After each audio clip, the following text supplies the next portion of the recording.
అండి welcome to my channel. So నేను చెప్పాను కదా ఎర్లియర్ వీడియోలో డ్రైడ్ గోంగూరతో నేను పప్పు చేశానని చెప్పి. సో మీకు ఇక్కడ చూస్తున్నాను చూడండి. జస్ట్ చిన్న టీ గ్లాస్తో కొంచెం పప్పు తీసుకున్నాను. దానికి కావాల్సినంత వాటర్ వేసేయండి. సో నేనైతే చెప్పినట్టుగా ఫ్రిడ్జ్లో స్టోర్ చేసిన పెట్టిన ఈ డ్రైడ్ గోంగూరని వేసేసాను. అండ్ చింతపండు అయితే నేను తీసుకోవట్లేదు ఈ పప్పులో, ఎందుకంటే ఇది ఆల్రెడీ పుల్లగా ఉంటుంది గోంగూర. నేను ఎర్లియర్ కూడా కుక్ చేసి ఉన్నాను. సో కొంచెం కారం వేస్తున్నాను అండ్ దీనిలోనే కొంచెం పసుపు కూడా వేస్తున్నాను. కొంచెం చిన్న ఆనియన్ అండ్ ఒక 2 మిర్చి కట్ చేసి వేసేసుకోండి.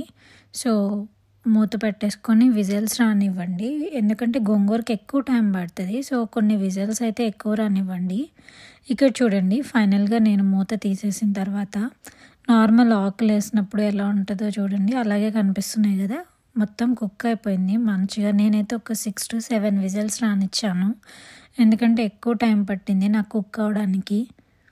పప్పు అయితే వెనిపి పెట్టేసుకున్నాను అండ్ తాలింపు వేసేసాను. తాలింపులో కూడా కొన్ని ఆనియన్స్ వేసుకున్నాను, కొంచెం తగులుతూ ఉంటే బాగుంటుంది కదా తినేటప్పుడు అని చెప్పి.